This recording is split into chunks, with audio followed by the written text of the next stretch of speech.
도대체 왜 이렇게 당뇨가 우리한테 이 노화란 사람의 나이가 들어가면서 나타나는 생체의 퇴화. 당위염은 소화에서 발생하는 세균성 감염 중에서 가장 흔합니다. 일단 여성의 갱년기는 폐경기, 만 50세를 면역이 건강하면 자연히 병에 덜 걸리고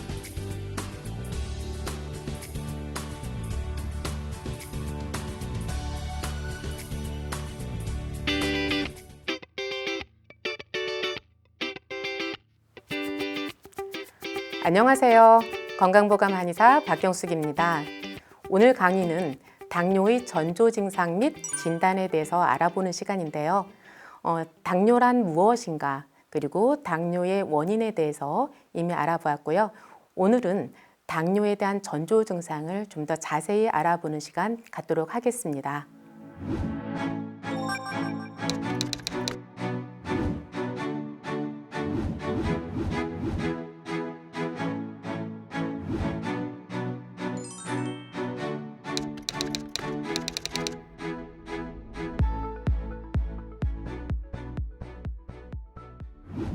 당뇨란 무엇인가, 그리고 당뇨의 원인을 이야기하면서도 당뇨의 그 전조 증상이 어떤 것인지 여러 번 나오긴 했지만요. 오늘은 당뇨의 전조 증상에 대해서 좀 더 자세히 알아보는 시간을 가지려고 하는데요.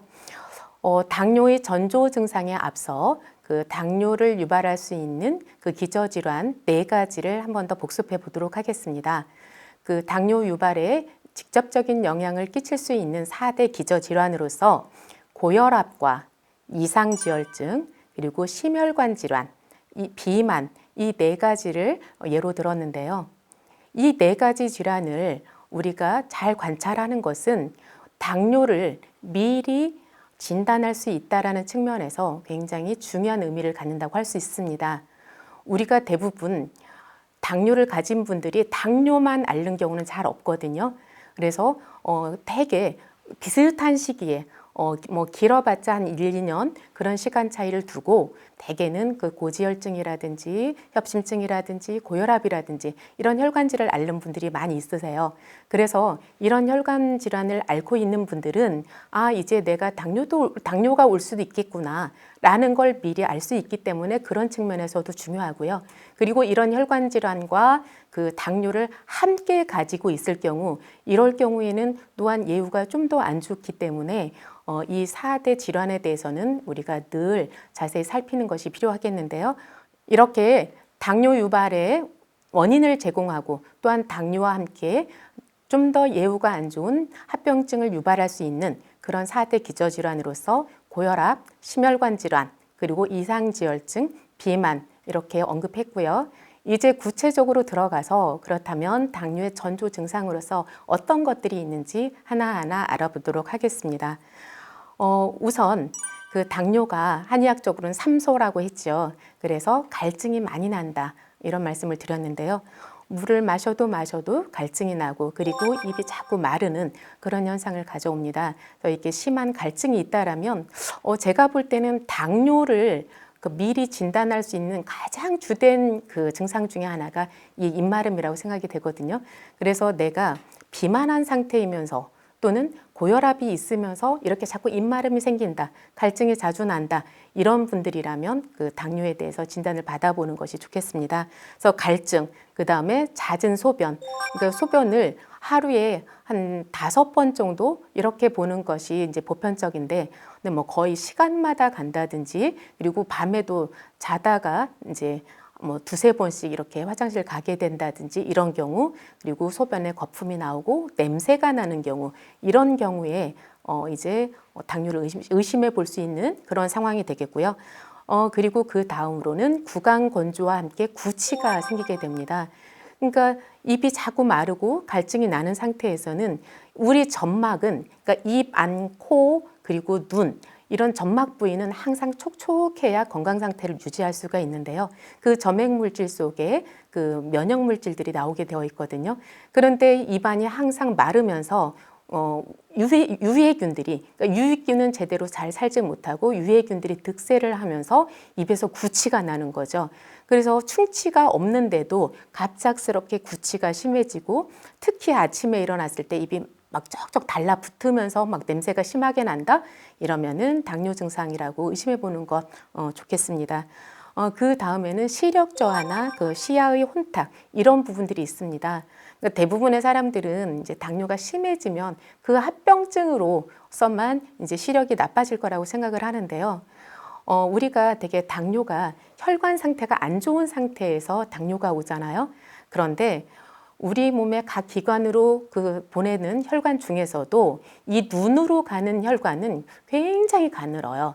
그래서 0.1 마이크로미터라고 할 정도로 굉장히 가느다란 혈관이기 때문에 이미 혈행의 운행 자체가 잘 되지 않는 상태에서는 시야가 흐려지거나 아니면 눈 자체가 맑지 않고 흰자위가 좀 지저분하게 된다든지 이런 상태가 될 수 있습니다. 그래서 눈이 항상 초롱초롱하지 않고 조금 이렇게 흐릿한 상태가 된다면 당뇨 있는 거 아닌가? 이렇게 의심해 볼 수 있겠습니다.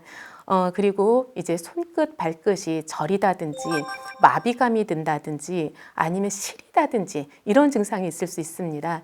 그러니까 혈액순환이 손끝, 발끝까지 원활하게 가지 않다 보니까 막 손끝, 발끝이 자꾸 시려지는 거죠. 그리고 어떤 분들은 막 화끈거린다고 하는데 사실은 그 화끈거리는 거나 시리는 거나 대동소이합니다. 그러니까 혈액이 갔다가 잘 돌아오질 못하는 것. 그리고 이렇게 되면 화끈거리는 거고요. 아예 잘 가지를 못하면 손끝, 발끝이 시리게 되는 거죠. 그래서 이렇게 손끝, 발끝이 시리다든지 화끈거리다든지 저리다든지 이런 느낌을 호소하게 되고요. 또한 그 머리 쪽으로 혈액 공급이 잘 되지 않기 때문에 집중력이 현저하게 떨어지고 나 치매 아닐까? 이런 생각이 들 정도로 이렇게 기억력이 좀 없어진다든지 멍해진다든지 이런 증상들이 있을 수 있습니다. 그리고 잦은 타박상이 발생할 수 있는데요. 그러니까 부딪혔을 때 세게 부딪힌 게 아니라 살짝만 부딪혔는데도 몸에 멍이 쉽게 든다든지 이런 것들은 이미 이제 혈관이 많이 약해져 있는 상태여서 당뇨의 전조 증상으로 이렇게 볼 수가 있겠고요. 그리고 그 당뇨의 가장 주된 증상 중에 하나죠. 그 만성 피로감. 그러니까 충분히 8시간, 10시간 잤는데도 피로가 풀리질 않고 계속 더 자고 싶은 사람. 어떤 사람은 심지어 하루 24시간 중에 23시간 자는 사람도 봤어요. 근데도 계속 피곤해서 아이가 어린이집 가는 것도 챙겨줄 수가 없다. 이렇게 호소하면서 오는 분이 늘 봤었는데요. 이렇게 심한 피로감이 내 몸에 찾아온다면 이제 당뇨를 의심할 수 있겠습니다. 그 외에도 이제 체중 감소가 있는데요. 이 체중 감소가 일어났다는 것은 어찌 보면 당뇨가 이미 심해진 상태라고 할 수가 있어요. 그래서 말하기는 체중 감소 말고 그 이외에 다른 증상들을 가지고 내가 당뇨로 접어들고 있구나 라는 것을 좀 예측을 하고 조심할 수 있었으면 좋겠는데요. 체중 감소 말씀드렸고요. 그 외에 이제 피부의 그 색소 침착, 여성분들 그 기미라고 하죠. 요즘은 피부과에 가서 레이저로 시술을 해서 항상 깨끗하게 이렇게 하고 다니시던데 얼굴뿐만이 아니라 손이라든지 팔 이런 부위에도 기미나 아니면 검은 반점 이런 형태로 자꾸 색소가 침착되는 그런 경우가 있는데요. 이게 내가 햇볕을 많이 쬐서 그런 거야 라고 하기에는 좀 심하게 생길 경우 당뇨를 의심해 볼 수 있다는 겁니다. 우리가 어린 아이들 같은 경우는 하루 종일 햇볕에 나가서 놀아도 얼굴에 김이 안 생기거든요. 팔에 그 검버섯 안 생기거든요. 근데 우리가 나이가 들면서 이런 색소 침착이 이루어진다는 것은 그만큼 내 몸에서 그 혈액을 깨끗이 정화시킬 수 있는 그런 항산화 물질들이 잘 분비가 되지 않기 때문에 이런 그 색소 침착이 되는 거거든요. 그래서 이렇게 색소 침착이 된다면 이미 내 혈관 상태가 그만큼 안 좋아졌다라는 것을 예측할 수가 있겠습니다. 그리고 어디 칼에다 베었다든지 상처가 났을 때 그 상처가 회복이 잘 안 되는 그런 경우에도 이제 당뇨를 의심해 볼 수 있겠습니다. 이렇게 생활하면서 전에는 없던 그런 현상들이 가끔씩 또는 자주 일어난다면 이상하다. 당뇨는 아닐까 이렇게 의심을 해보고 가까운 병원을 찾아가서 진단을 받아보는 것이 중요하겠습니다. 이렇게 당뇨의 전조 증상에 대해서 몇 가지 알아보았고요. 이제 그렇다면 내가 당뇨에 걸렸는지 안 걸렸는지 이걸 정확하게 진단할 수 있는 기준은 뭐가 있을지 알아보도록 하겠습니다. 당뇨의 진단이라는 것은 혈액 검사를 하면 사실 간단하게 알아볼 수 있는데요. 혈당 검사를 했을 때 그 8시간 이상 공복인 상태에서 그 공복 혈당 검사를 했는데 그 공복 혈당이 126 이상이 나온다면 당뇨병으로 진단을 합니다. 그리고 그 당 부하 검사에서 식후 2시간 혈당이 200을 넘어가면 당뇨병으로 확진을 하게 됩니다. 공복 혈당 126 이상 그리고 식후 2시간 혈당이 200 넘어갈 때 당뇨병으로 확진을 하게 되고요. 그 외에도 이제 공복 혈당이 100에서 126 사이에 있다라든지 아니면 식후 2시간 혈당이 140에서 200 사이에 있을 때 이 상태는 그 뇌당능 장애다 이렇게 표현을 합니다. 이 상태는 당뇨병이라고 확진할 수는 없지만 당뇨병의 전초 증상으로서 조심해야 되는 단계 이런 의미를 가질 수 있겠습니다. 그래서 정상 혈당이라는 것은 우리가 아침 공복 혈당이 100 미만이어야 하고요. 그리고 식후 2시간 혈당이 140 미만을 유지할 때 우리가 정상 혈당을 유지한다 이렇게 말씀드릴 수 있는데요. 우리가 이 진단 기준을 내가 당뇨병이 있는지 없는지 그것에만 집착하지 말고 내가 어떤 상태에 있는지를 정확하게 아는 것이 사실은 당뇨병을 예방하고 그리고 당뇨병을 치료하는 데 있어서 굉장히 중요한 의미를 가지고 있습니다. 제가 그 당뇨병의 전조 증상으로서 아직 당뇨가 생기지 않았는데도 불구하고 눈이 시야가 흐려진다든지 아니면 눈이 혼탁해진다든지 이런 증상이 올 수 있었던 것처럼 내가 아직 당뇨병을 확진할 단계도 아닌데 내 혈당이 그냥 뭐 식후 혈당이 한 180 정도, 그 다음에 공복 혈당이 한 110, 120 이 정도인데도 불구하고 그러니까 당뇨 그 확진할 수 있는 바로 전 단계에 있는데도 불구하고 당뇨 합병증이 생길 수도 있다라는 사실 이것을 알면 우리가 좀 더 긴장을 하고 우리의 검사 결과들을 잘 관찰하는 것에 대해서 중요성을 느끼지 않을까 그런 생각이 드는데요.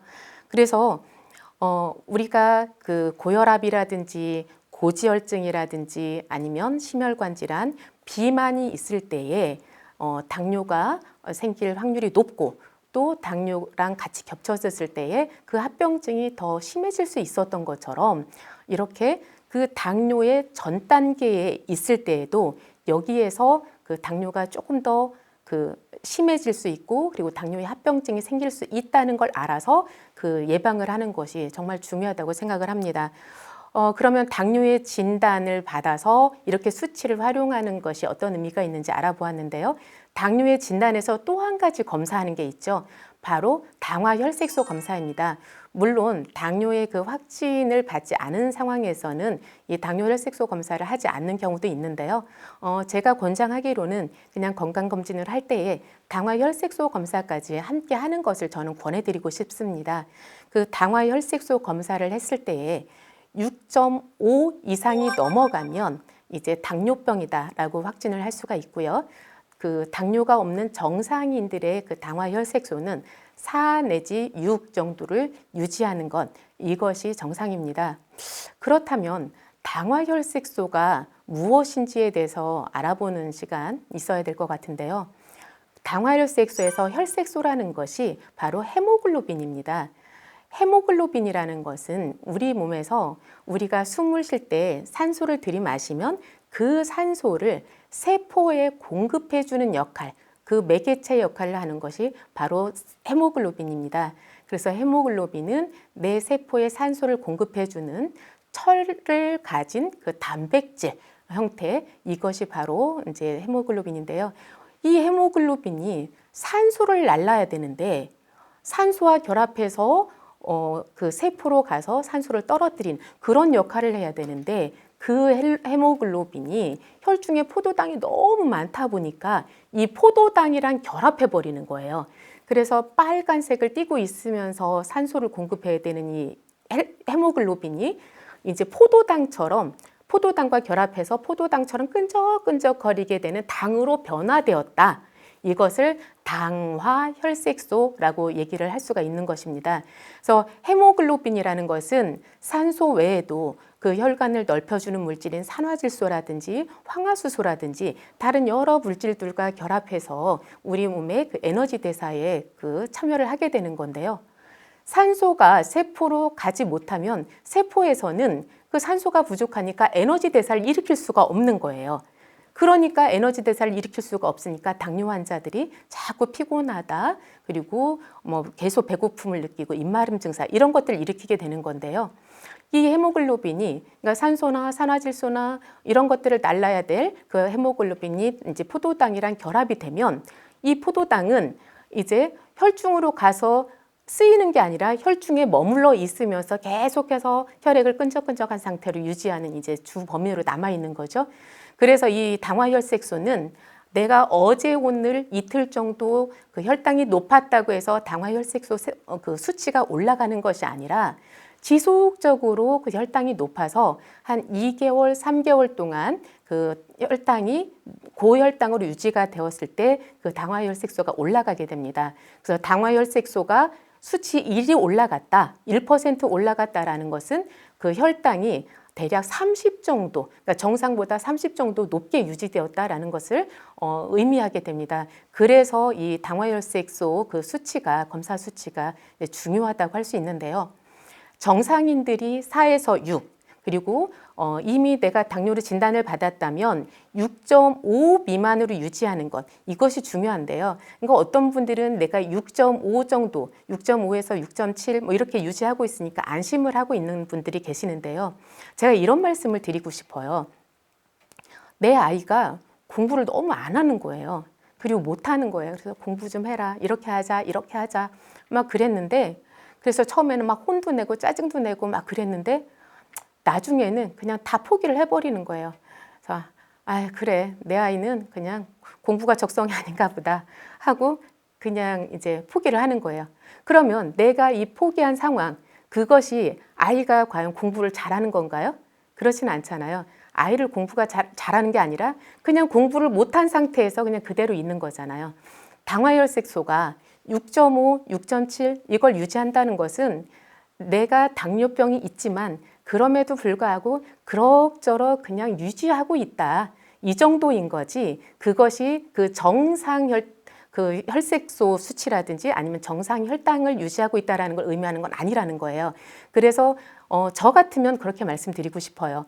당뇨병 걸려 있으면서 당화혈색소가 6.5 정도면 정상이라고 흔히 말하지만 거기에서 만족을 하면 내 몸이 더 이상 좋아질 확률은 거의 없는 거예요. 그러니까 당화혈색소를 6 미만으로 어떻게 해서라도 떨어질 수 있도록 노력하는 것, 저는 그것을 말씀을 드리고 싶어요. 그래서 당화혈색소가 6 미만으로 유지한다라는 것은 그 아침 공복 혈당을 100 미만으로 유지하고 식후 2시간 혈당을 140 미만으로 유지하는 것 그 이상으로 훨씬 중요한 의미를 가진다고 할 수 있겠습니다.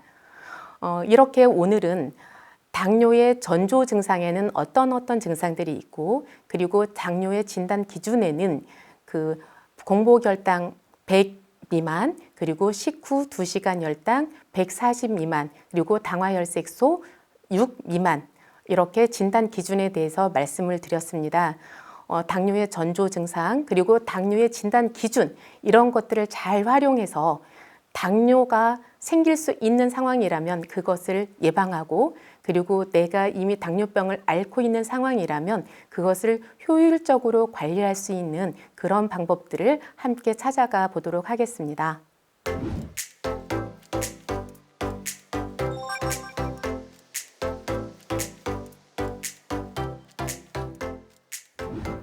건강 Q&A 시간입니다. 많은 분들이 당뇨에 관하여 질문을 주셨는데요. 그중에 이런 질문을 뽑아봤습니다. 공복 혈당은 정상인데 왜 식후 혈당이 높게 나오나요? 이런 질문인데요. 공복 혈당은 100 미만, 그리고 식후 2시간 혈당이 200 미만을 유지할 때 정상이라고 했는데요. 식후 혈당이 높다라는 것은 식후 2시간 혈당을 쟀더니 이제 200을 넘어갔다 이렇게 말씀드릴 수 있겠는데요. 식후 2시간 혈당이 그 200을 넘어가는 분한테 저는 하나 더 질문을 드리고 싶어요. 그분한테는 식후 30분 혈당은 얼마인지, 식후 1시간 혈당, 그리고 식후 1시간 반 혈당은 어떤지 이것을 알아봤으면 좋겠어요. 그러니까 식후 2시간 혈당이 200을 넘었는데 그분이 식후 1시간 혈당을 재봤더니 더 높아. 그래서 식후 1시간 혈당은 300을 유지하고 있다면 그분은 식후 혈당이 굉장히 높게 유지되는 거거든요. 대부분은 식후에 가장 높아졌을 때 혈당이 대략 얼마인지 그것을 살펴보는 건데 그 식후 혈당이 2시간 말고 1시간에는 300을 넘어가고 있다. 이것은 심각한 그 혈당 조절 능력 장애에 있는 것입니다. 그래서 이런 분들은 정말 식습관에 대해서 많이 반성을 해야 되는데요. 그러니까 대부분 그 당뇨를 앓고 있는 분들이 이 공복 혈당보다는 그 식후 혈당이 조절이 안 되는 분들이 훨씬 더 많아요. 그러니까 식후 혈당이 높다는 것은 이미 내가 당뇨병이 심하게 진행되고 있는 상태구나라는 걸 깨달으시면 되고요. 식후 혈당이 급격하게 높아진다는 것은 그만큼 내가 음식을 먹었을 때 너무 빨리 소화가 되는 음식, 그러니까 그냥 먹자마자 바로 분해가 되는 그런 식습관을 가지고 있다는 거예요. 그러니까 앞에서도 말씀드렸던 것처럼 그 설탕이 많이 들어있는 음식 또는 그 하얀 쌀밥 또는 정제된 밀가루 음식 이런 식으로 소화 흡수가 비교적 빨리 일어나는 그런 음식들을 먹어서 식후에 30분, 1시간 얼마 되지 않아서 혈당이 많이 높아진다는 거죠. 그래서 이런 분들은 음식을 바꾸고 그리고 식후에 바로 앉아있지 말고 서서히 산보하듯이 한 30분 정도만 거닐어도 이 식후 혈당을 조절하는 데 굉장히 도움을 받을 수가 있습니다. 그래서 공복 혈당이 정상이니까 나는 당뇨가 아닐 거야 라는 생각을 하면 굉장히 큰 오산이고요. 식후 혈당이 높으면 그 당뇨가 많이 진행된 거다 이렇게 말씀드릴 수 있겠습니다. 그래서 그런 분들은 그 이제 식습관의 개선과 운동 이런 것들 필수적으로 갖추어 주셨으면 하는 바람입니다. 다음 질문입니다. 어머님이 당뇨가 있으신데 합병증에는 어떤 것이 있을까요? 이렇게 질문 주셨는데요.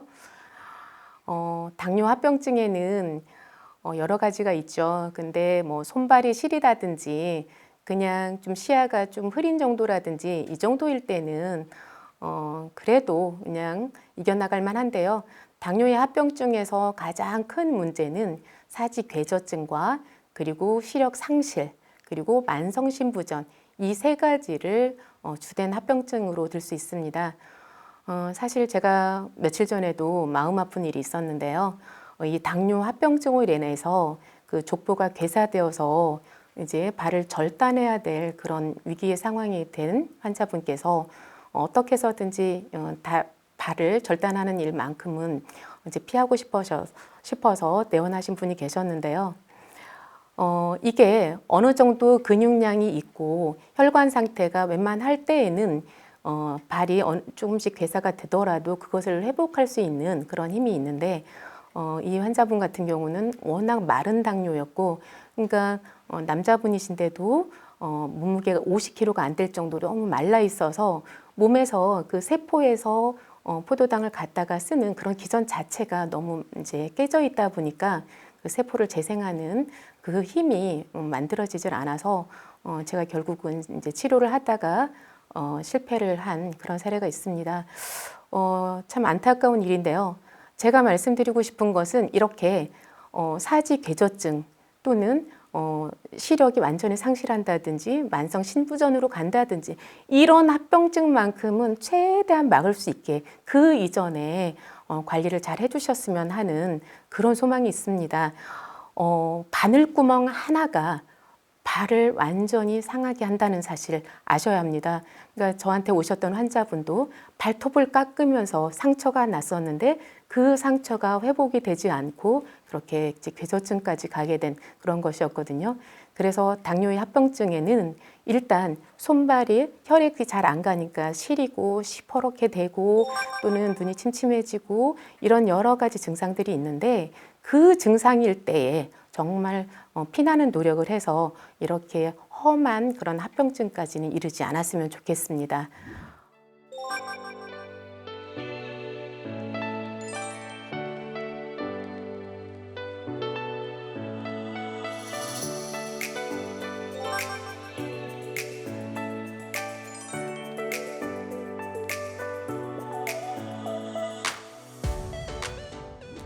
건강보감 이제 마칠 시간입니다. 오늘은 당뇨의 전조 증상 및 진단에 대해서 알아보는 시간이었는데요.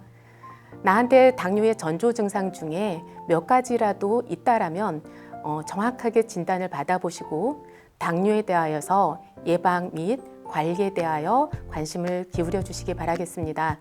다음 시간에도 함께 하시면서 더욱 건강해지시기를 바라겠습니다. 감사합니다.